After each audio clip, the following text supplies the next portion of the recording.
I'm playing a game here of Ice War, and it looks like I'm just starting with the setup, but it looks like it's a really neat little game. This video is for USA Patriot 4863. I hope I got those numbers right. I just went to check them, but I forget things like that. He's a compatriot on YouTube. I consider him a bit of a buddy because we kind of exchange comments quite a lot, and I offered suggestions. He said he'd be interested in this, so this is for him. He's Greek, actually, a hoplite, I think. Anyway, so this is Ice War. I bought this many years ago, and then when I got it out just now, I discovered I didn't have the map, and obviously I don't remember actually doing this, but many years ago I obviously made up a map myself, a vast one compared to what you get, to replace the one that I'd lost. But this is double the size of the actual map, so I just downloaded printed out one from someone's scan from Board Game Geek. So this is a scan of a photo. My printer's awful. It doesn't actually look like this. This is all normally just sort of light blue, not spotted like this, and then down the end there, it's just kind of like normally white. But I like drawing things around a bit. So I've put it upside down because I generally playing solo, I generally sort of, in scenes like this, I generally take the sort of the bias of the attacker. So the attackers, the Eurasian Socialist Alliance, that are coming over the Alaskan ice of the Arctic Ocean here, and they're heading towards the US oil fields. These are all oil derricks down here, because the game's got a nice little backstory. You get about a page and a half in the rules of story about that, and apart from nice little pictures, it's designed by Keith Gross, who actually went on to design Hitler's War. I can see his pedigree is quite good, because, like I said, I think this kind of proved to be quite a neat little game. Now, here's the introduction.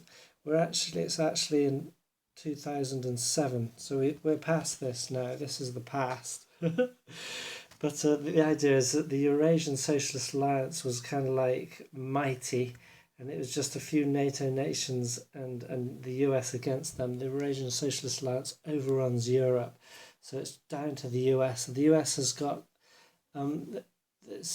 smaller, comparatively less forces, but they've got satellites in the sky. And that works quite well, doesn't it? Satellites in the sky. So they've been attacking the Socialist Alliance through that. The Socialists, they're doing their last-ditch attempt to hit the US's weak spot, which is its oil supplies. And so if they're in this raid, they can destroy the US oil supplies in Alaska here. That might well turn the tide of the war for them. Now, what do you do in the game? So you start off is you buy your units. So there's a learning game, not bothering with that. It's just, the normal game, just a few less rules and less units. In the normal game, you spend 30 points on units, and each on the back of the rule book you have the unit cost, which is down here. This is the number of units that there are in the game. Slight mishap there. So buying the units. So these are what you see there, plus what you see here, are all the units in the game. And these are converted counters, because what can happen, you can imagine, when the ice gets impacted by a missile or a heavy attack, that turns to water. And when the tundra here gets impacted, it turns to mud, or at least there's a chance it can do so.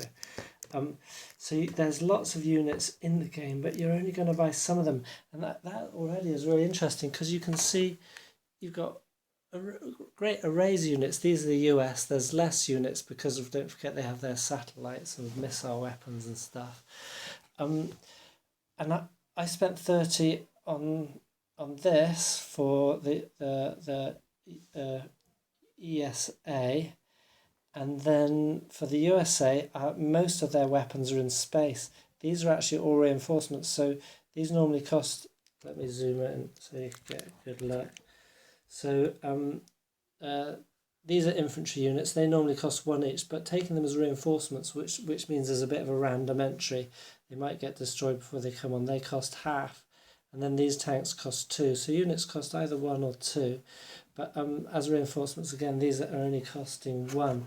So all of that for the Americans only cost 10 points, and they spent 20 points on the 2 recon satellites.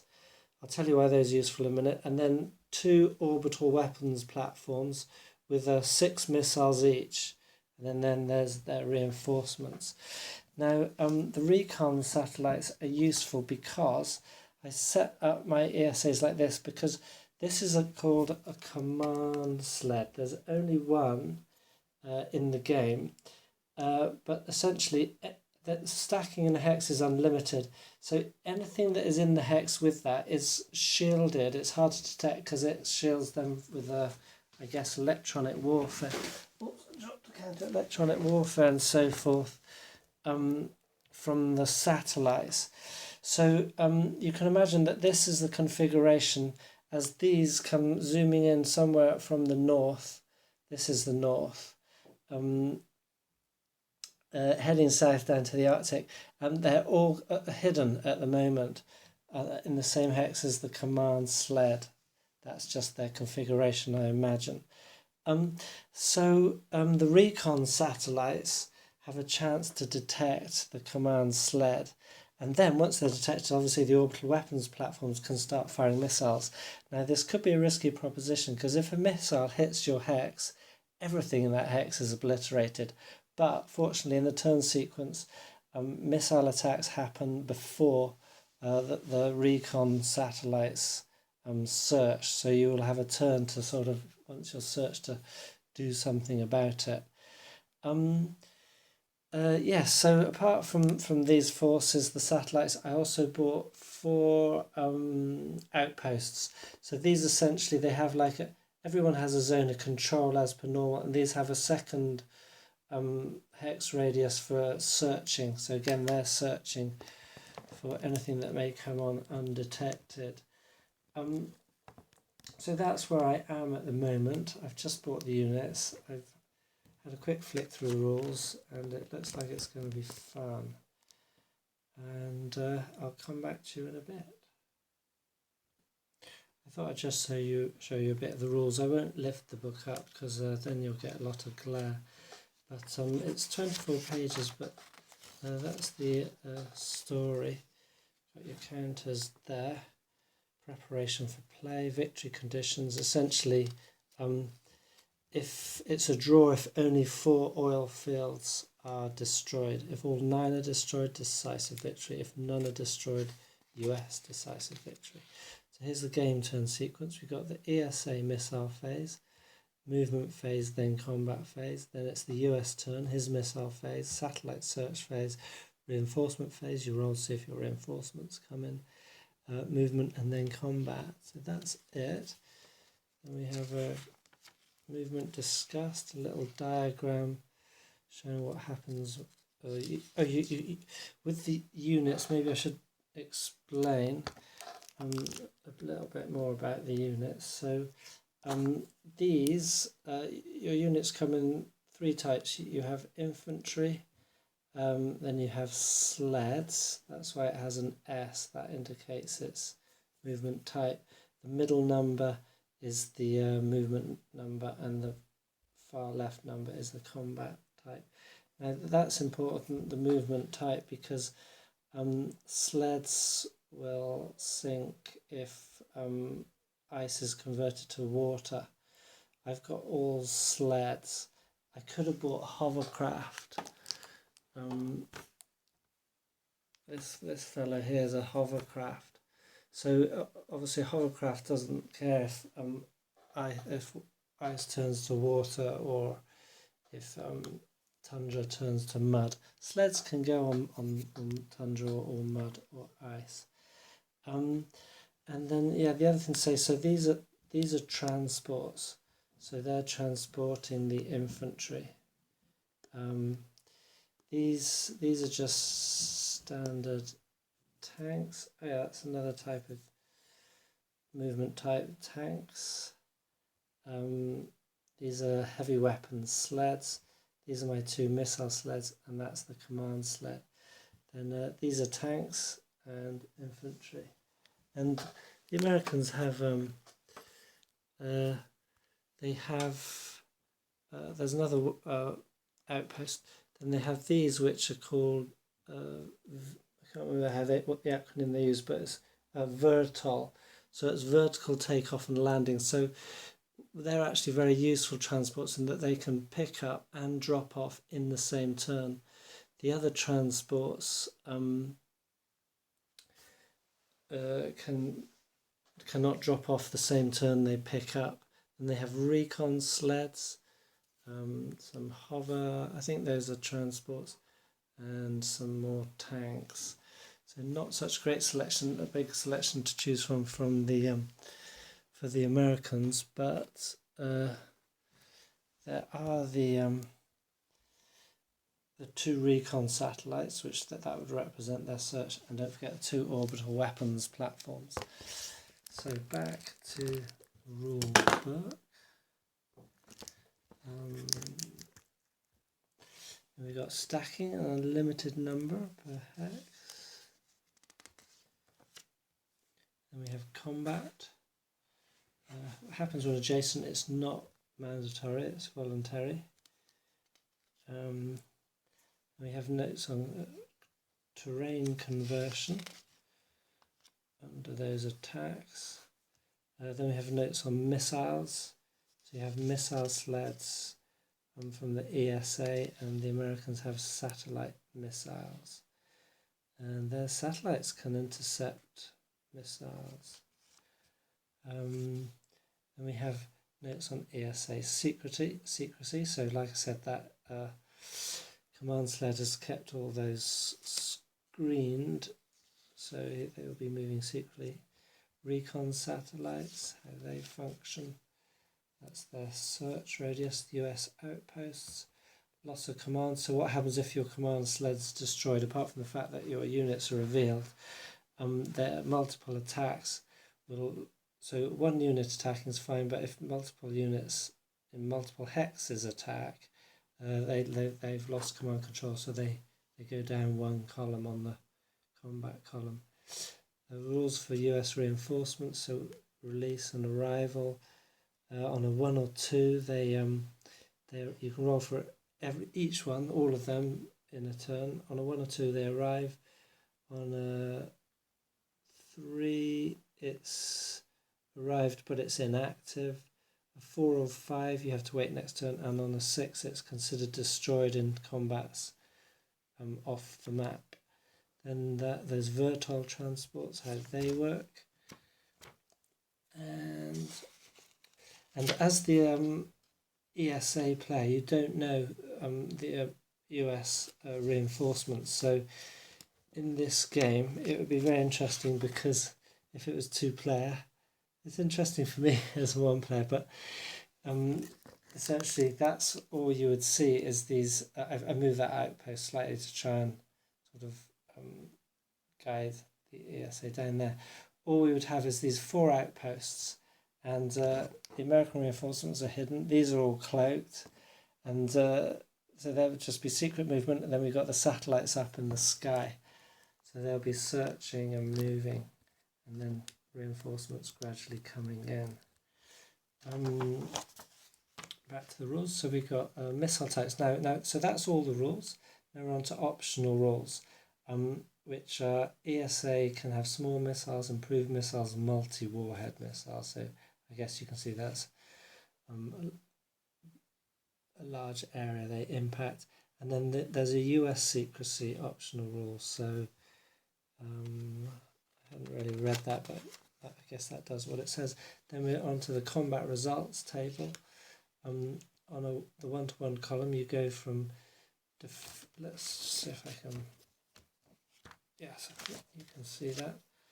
On the 1-to-1, you get defender eliminated, exchange, so the defender loses and the attacker has to give equal points or more. Attacker exchange, attacker eliminated. Then we go up sorry, you can't see the top. 2-to-1, 3-to-1, 4-to-1, 5-to-1, 6-to-1, 1-to-2. So there's no like, 1.5-to-1 and so forth. So it just D. So the D's go up quite quickly. So it looks like it's going to be a very bloody combat table. And then you've got no results in the middle there. So there's no retreats, just eliminations. Okay, US reinforcements, that's what I explained, the terrain conversion. So if you have an attack strength of 2 on a 1, that ice turns to water or tundra to mud. And then we have the units and their strengths, factors, types, point cost, and the number of them available. That's it. So let's see how it plays. Okay, so the game turn starts with the ESA missile phase, but not on the first game turn. They're not on the map. So then we go to ESA movement. Now remember, this is hidden, but just for our sakes, I'm going to move it on the map. Now, they've all got movement rates of 4 except for the tanks, which are moving at 3. So if they're all going to stay together and hidden, they're going to have to move at 3. So let's say 1, 2, 3. Okay, I'll turn that upside down just to give us more of an imagination. That's hidden. So combat phase, no. Now we go to the US turn. Orbital missile phase. So the orbital weapons platform may launch a missile for each one. The ESA can attempt to intercept and the targets are hit if the interception fails. Well, they've got nothing to fire as of yet, so now it's the satellite search phase. Each recon satellite may search a 7-hex area for hidden ESA units. This phase is skipped if the ESA force has already been located. Okay, so I'll just go and check the rules for that. Okay, so it's simple and easy. You just plonk your thing down and they do their job. So they have they search in their hex and the 6 around it. So let's randomly put 2 within sort of 2 halves. So 1, 2, 3, 4, 5, 6, and then 1, 2, 3, 4, 5, 6. So 1, 2, 3, and then I'll see how far up and down it is. That could be bad for the ESA. 1, 2, 3, 4, 5, 6, and then he's going to be there, and he's going to be there. So yes, bang. The ESAs are all revealed. So you have to imagine all of the ESA units are in that stack. And now these are useless. They serve their function. They have no other function in the game. Those satellites, and they cost 2 points each. They're not cheap. Oh yeah, I said everything costs 1 or 2 points, but actually the orbital weapons platforms cost 4 points each. That's not cheap. And conversely, the ESA missile sleds also cost 4 points each, and then you have to buy their missiles. Half a point each for the ESA and a third of a point each for the US. Okay, so where are we? So then it's going to be US reinforcement phase. Okay, the US reinforcements first have to be released before you can dice for them. It says the US reinforcement units are units stationed in other areas for which supersonic air transport is easily available. They must first be released by higher command centres. This does not occur until the enemy has been located. Ping. Okay, so they are now released. So 3 or more ESA units have been located. Duh, okay, that's all of them. 1, 2, 3, 4, 5, 6, 7, 8, 9, 10, 11 plus 4 infantry being transported. So I roll once for each of them, and I will do that off board and then tell you the results. Okay, I rolled for 9 of the US reinforcements. I've kept 6 back because they all arrive in what's called Dead Horse, which is I guess it's the ice station back there. And so the danger is that there'll be a huge stack of US units, and I'm not sure of missile range. It might be infinite. If that gets hit, they're all immediately obliterated. So this could be a very perilous venture. But essentially the result of it was that a tank and 2 infantry units came in as reinforcements by that supersonic transport. Then 3 infantry and 1 tanks weren't quite available. The transportations are going back for them. And 1 infantry and 1 tank were destroyed in combat off map. So they are out of the game. Now, okay, now it's the US movement phase, so I could actually have brought them all on here because they could move away safely. Movement's fairly easy because it's 1 point for every hex. Don't have to worry about different terrain types there. Oh yes, interestingly, infantry only move 1 hex. So they're going to move like that, spread out, and the tank's going to move 1, 2, 3 over here. So the ESA obviously need transports to get their infantry up there, and the infantry are quite powerful. They have 4 strength in combat, whereas these tanks have strength of 6, and then say missile sleds only 2, transports only 2. So the infantry are cheap and powerful. They cost half as much as the tanks, but you need transports to move them. Okay, I just realised that I'd made a mistake in that tanks can't actually travel on the ice. So I had 2 tanks in the ESA forces. They would have to be transported, but I decided to exchange them for 2 more armoured sleds. They have 1 less combat value, but they can go over the ice. While I'm backtracking a bit, I thought I'd just go back and read a little bit of the backstory because it's nice. The Western powers have a critical weakness. Their petroleum supply is extremely low.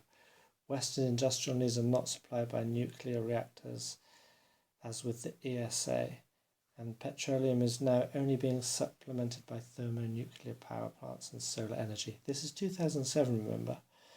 American defense planners overlooked one possibility: a surface raid from over the polar ice cap by troops supplied with specially designed vehicles and equipment might have a chance of success. Okay. Ice War simulates the ESA's attack over the polar ice cap on the Alaskan oil fields. Each hexagon is 12.5 kilometers, hence the stacking rule, and each turn represents 4 hours. But remember, it's a raid, so each unit's only a platoon. And we have small missiles and some with tactical nuclear warheads. So that's the situation we are envisaging. Okay, so where were we? I did the American movement, and I swapped some tanks that could not go over the ice cap.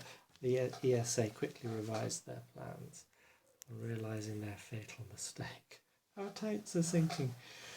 Okay, so that's the end of the first turn. We don't need to track turns because the game ends when all oil field hexes have been destroyed, or when all ESA units are eliminated or unable to make further attacks on the oil fields due to blocking terrain and lack of missiles. So we go to the next turn and we start. There's no combat from the USA because combat's adjacent unless it's missile. ESA missile phase. Each missile sled may launch a missile. The US may attempt interception and the targets are hit if interception fails.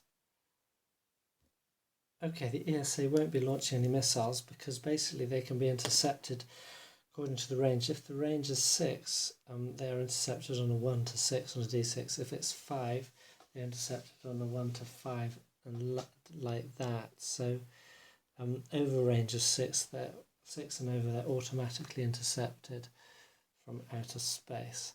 So there won't be any missile fire there. And likewise, American missiles against the ESA can be intercepted, but only if a non-infantry unit is in or adjacent to the hex in which they attack. Okay, so we go now to the ESA movement phase. These guys are going to have to scatter pretty darn quick. 1, 2, 3, 4. He can head straight on. I think he's kind of like useless now. Oh no, 1, 2, 3, 4. Let's put it back so I got reference. Okay, the transports. 4. They've each got 1 infantry with them.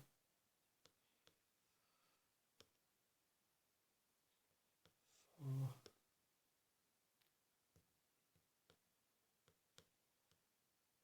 Okay, and then 1, 2. These could move 4 as well. 4.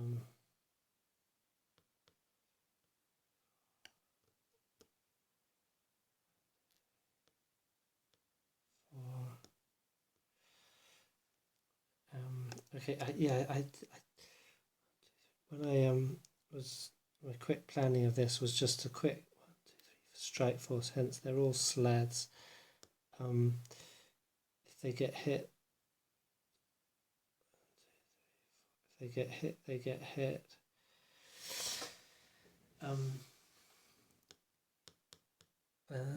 They just want to run in and do the job, so they're not. I picked sort of fast sledge units that were cheap because I think the hovercrafts are slower. Okay, so that's the ESA movement. Now the ESA combat. These would be detecting those in the 2 hex range, but that's right, they're not adjacent, so there's no combat. US missile phase. Each orbital weapons platform may launch a missile. The ESA may attempt interception, so the USA are going to launch an orbital missile against that. So cross 1 off. And the ESA intercept, I think on a 1 or 2. I know it's on a 1 to 4, so on a 1 to 4 that missile's destroyed. Okay, intercepted. And the other missile sleds being targeted. 6. That is completely destroyed, and that hex turns into water. It is converted, as they say in the game. So, bad luck on the ESA. They're down to half their missile sleds. They just lost 5 complete missiles. Terrible.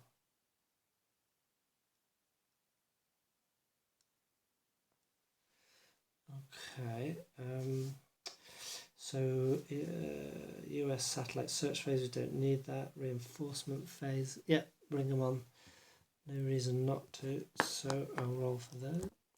Okay, that was a bit catastrophic for the US. They got 1 infantry and 1 tank coming on. No, sorry, 2 tanks, 1 infantry and 1 tank. They got 2 an infantry and a tank delayed for next turn, and then they had loads of 6s rolled, so 5 infantry units were destroyed. So out of their reinforcements, they've had 6 infantry units, 1 tank destroyed. Okay, right, let's move to the US movement phase. I could have set up tanks on these islands, these little islands of tundra, but I didn't. So 1, 2, 3, 4. 1, 1.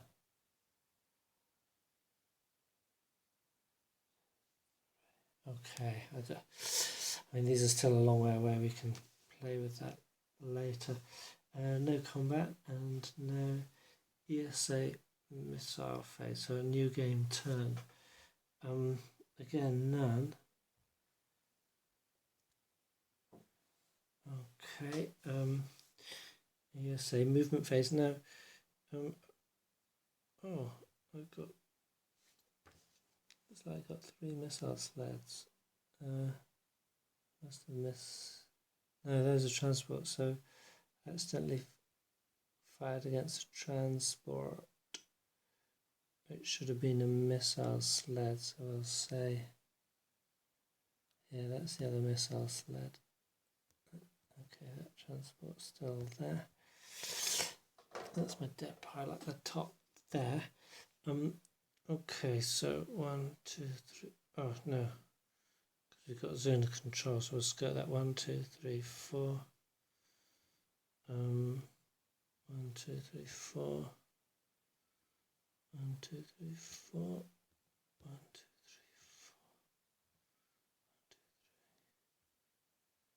4. 1, 2, 3, 4.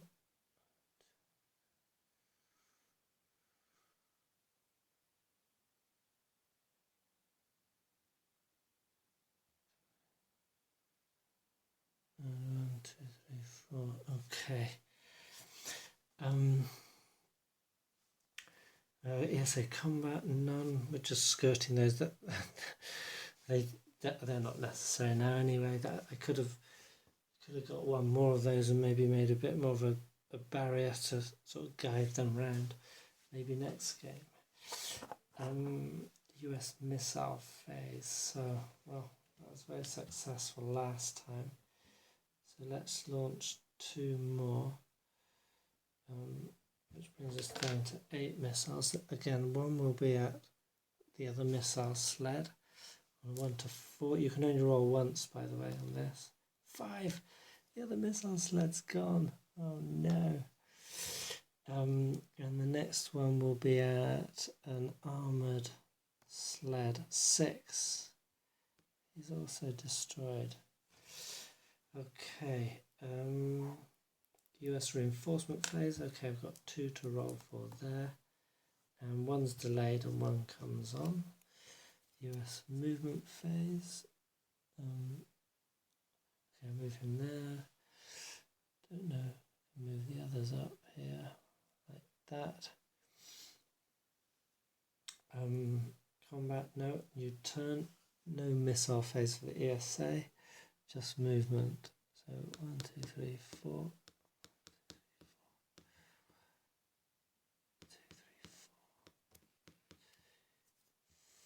4. Okay. Okay. Yes. They're going to get decimated by the looks of it by missiles. Okay, 2 more missiles. This time again, 1 at each of the armoured hover things. And they both get through. I'm rolling 5s and 6s each time. Oh dear. ESA is terribly unfortunate. Okay, US reinforcements. That one's delayed again. Their movement, let's leave it like that. Just shift these around a bit. Okay. And next turn.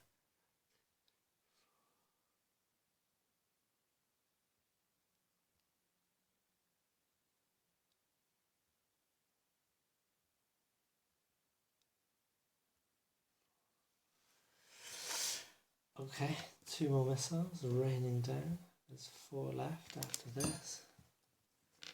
That'll be on these 2 transports. Oh no, I should have unloaded the transports. And they're both hit. The missiles are intercepted. So that's fine. Oh, yeah, I've got 1 more US reinforcement, that's delayed again. Supersonic transports encountering snow flurries. And shall I move my fellows? I think not. Now we go to the ESA movement, so we're going to get combats this turn, so I better just check when you... Okay, they can be unloaded at the end of the movement, but they cannot attack in the turn in which they're unloaded. Okay, so they can unload in the zone of control, but why would you do that if they can't attack? Mind you, they could defend next turn. So let's do that.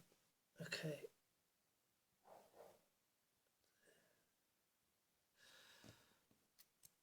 But these present bigger targets, don't they? Okay, we'll risk it.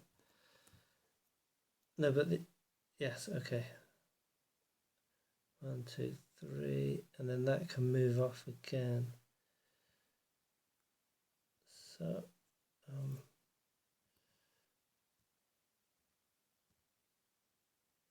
okay.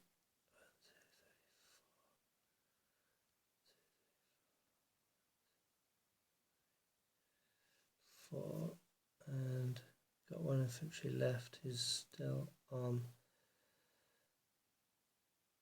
Let's say he was unloaded there, because I don't want them on the same hex.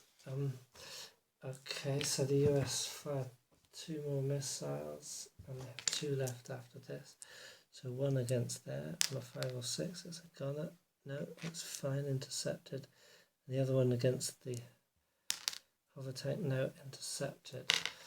So, US may fight, you don't have to fight. And I wonder what happens with combats like that. Okay, so you may attack multiple defenders in different hexes, but you don't have to. And you don't have to sort, all join together. So attacking is voluntary. So essentially what we have here is 6 against 6, 6 against 6, 6 against 4, so that would be 10 against 4, so those 2 will attack. That will be 2 to 1, and on a 2 to 1 we have a third chance of defender being eliminated. 3 is defender exchange, so those 2 are eliminated. Okay. Okay. That's the end of that phase. Now, CSA movement. ESA, sorry. 1. Oh, hang on a sec. I had that attack. I have to roll to see. So we had 10 strength. On a 1 to 6, that terrain is converted. Oh, wow.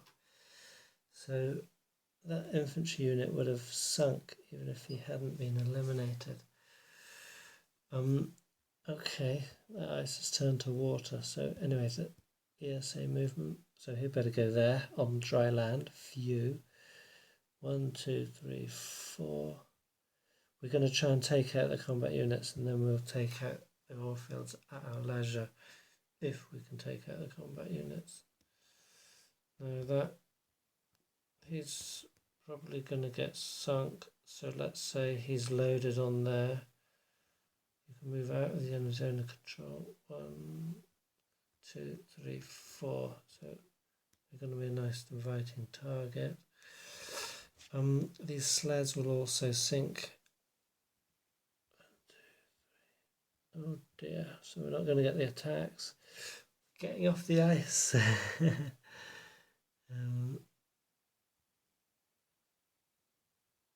Okay, you can do this. 1, 2, 3, 4. So we'd park them on that tundra island there for a moment. And then 1, 2, 3, 4. And this was there, 1, 2, 3, 4. I think that's right. Okay.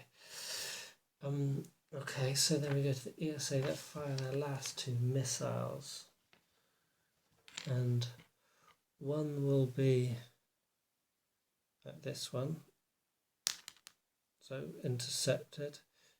It's alright because these, yeah, okay. And then the other one will be at the command sled. 6, it's destroyed. So that means that multiple attacks from the ESA will suffer a combat shift. Oh, and I forgot last turn to roll for the USA reinforcement. I just rolled for them twice and it's delayed twice. Okay, yes, this attack 4, so that's 6 against 6. That's 1 to 1. So that's a risky attack, but the ESA have gambling at this point. They roll a 5. Oh, attacker exchange. Okay.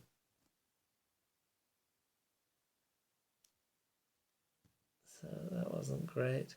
I was hoping that even if they didn't get hit, that the terrain would be converted. Oh, mind you, that would just have been mud and the tank wouldn't have cared. Okay, never mind. USA movement 1, 2, 3. 1, 2, 3. 1, 2, 3. I just thought these could have attacked these hexes because you're trying to destroy the hexes. So on a 1 to 2, that's destroyed.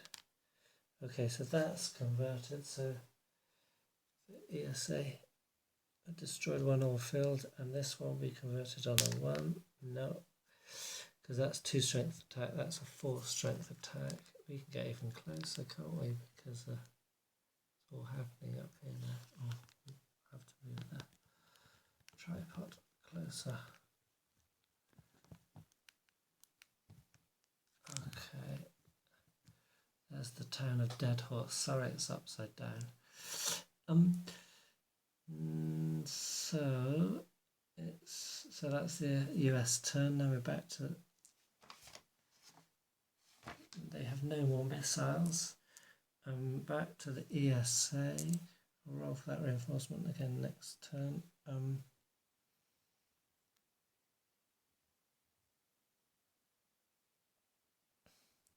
So with the missiles gone, we don't have to worry about stacking. So that would be well, it's not quite 2 to 1, but we might don't have to worry about conversion there. That's not going to help us. 1, he's got to get on land. 1, 2, 2, 3. Okay, so he's unloaded, he's on land, and this one, 1, 2, 3, 4. Okay, so they're all stacked in that hex. So then we'll have attack of 1. No, so this one won't attack. Oh, my battery's low, this might conk out suddenly. Let's just quickly do this and then go and get a cable. So that one won't actually attack, but those 2 will on a 1 to 1. That's silly, isn't it? 4, no effect. And this one, that's a 4, 5, 6, 7, 8 against 4, so that's 2 to 1. 2 to 1, 5, no effect. Okay, so the US turn. Roll for reinforcement. He comes on in Dead Horse. Then you will move there. This one will move there. This will move there. The zone of control will keep them from moving around. And that one will move there. So then we have 2 against that. So that's 2 to 1. A 5 on 2 to 1 is no effect.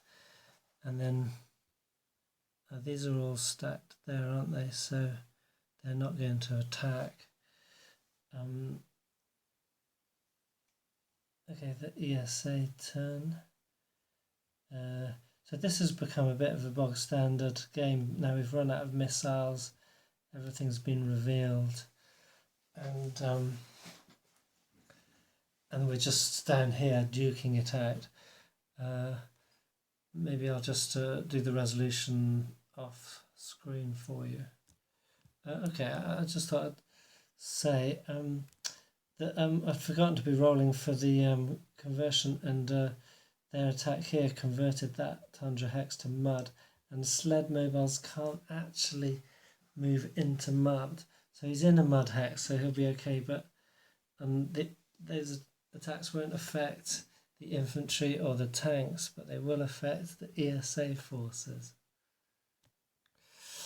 Okay, so they move from here, so we've got 8 plus 5 is 13 against 6. That's the, and these ones will 1, 2 can't move in and out of a zone of control, I don't think. I'll just check. Oh, okay, so you can move to another hex in a zone of control immediately, so that movement of 1 brings him there, so they will concentrate all their attacks on him. So we got 4, 5, 6 plus 8, so that's 3 to 1.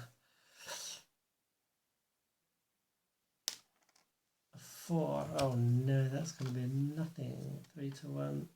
Defender exchange. Oh, okay. So we're going to have to lose them. No, we'll lose these ones. Okay. No, better keep those or else they'll take out the remaining one there. So we'll have to lose those. And the US forces will mercilessly bear down on this one. And by the way, that was probably turned to tundra. I don't think it's going to matter out to mud. I don't think it's going to matter at this stage of the game. So we have 12 and 12, 24 versus 8. So that's 3 to 1. And a roll of 5, which is no effect. Okay, so on the CSA go, ESA go, you can see what I'm doing there. On the ESA go, we've got 2 to 1. 5 is a no effect. Back to the 3 to 1. 5 no effect. 2 to 1. 3 defender exchange. Okay, so we're down to that, and for sure that's mud. Okay, so the US, they're going to have 3, 4, 5, 7, 8. Just ran out of recording space there, but it doesn't really matter because essentially we have, sorry about the glare, filming under night time here. It's the end of the game really, isn't it? Because that's one unit there. We might be able to destroy one more oil field. I think I forgot an attack that I could have done there. He would move 1, 2, 3, 3, 4, attack that oil field.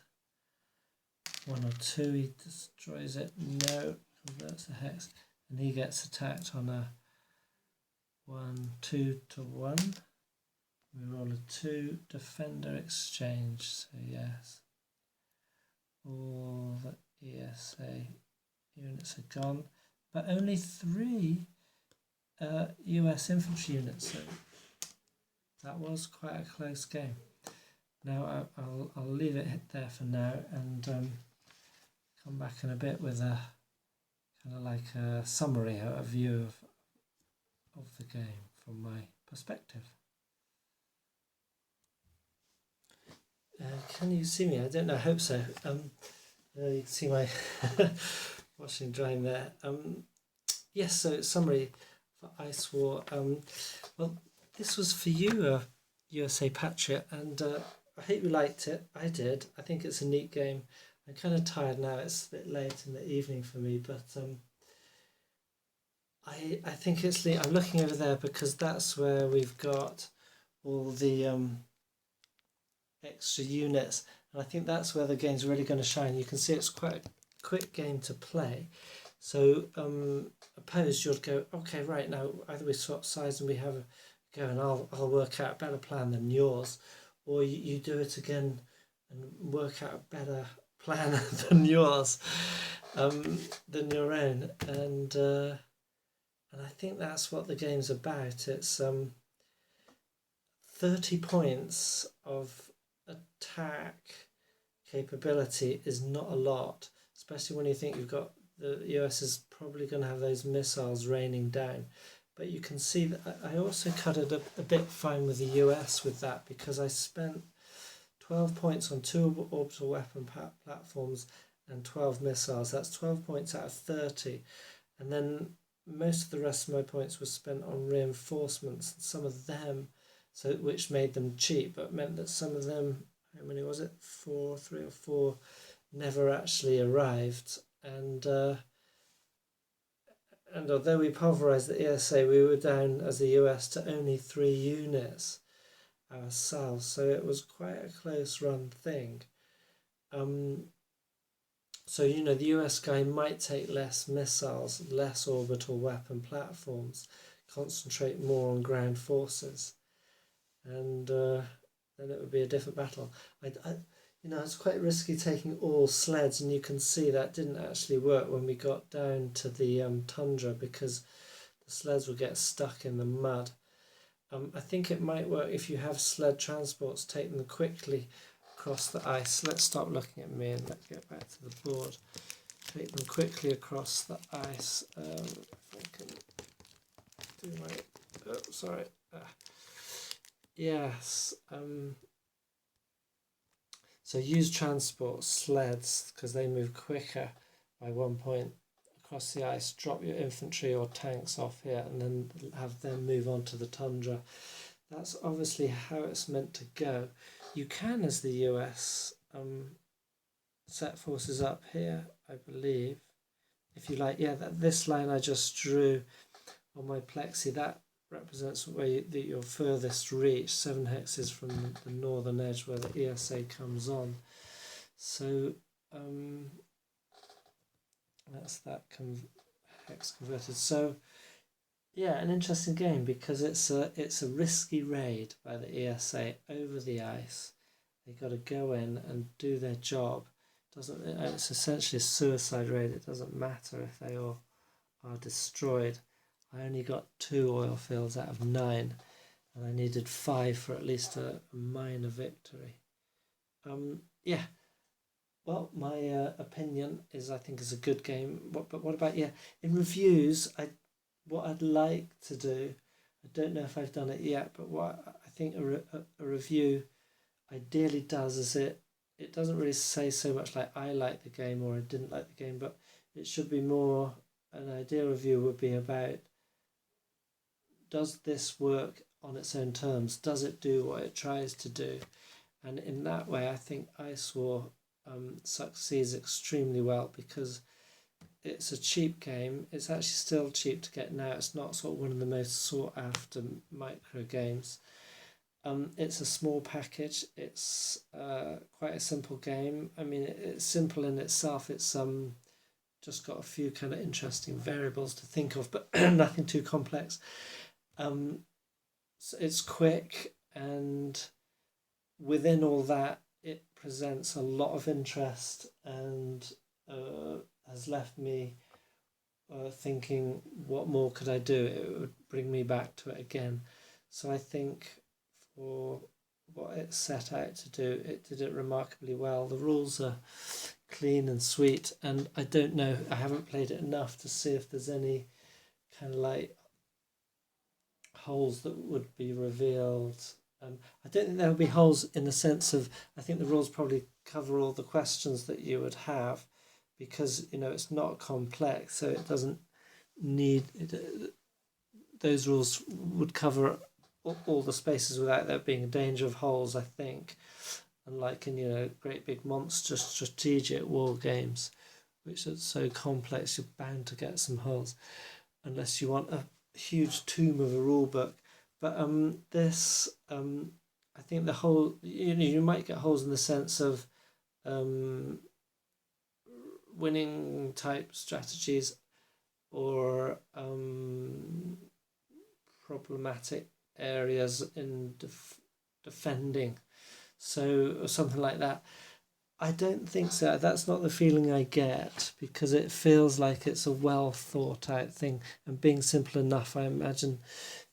It was got a fair bit of playtesting, which, like your huge monster game cannot get, just because of time and space restraints. So the feeling I get is that this is an unproblematic game, and the objective review of it, as far as I can be, is that I think it does its job very well. And for someone who enjoyed the thought that the replay gave you, I would highly recommend it.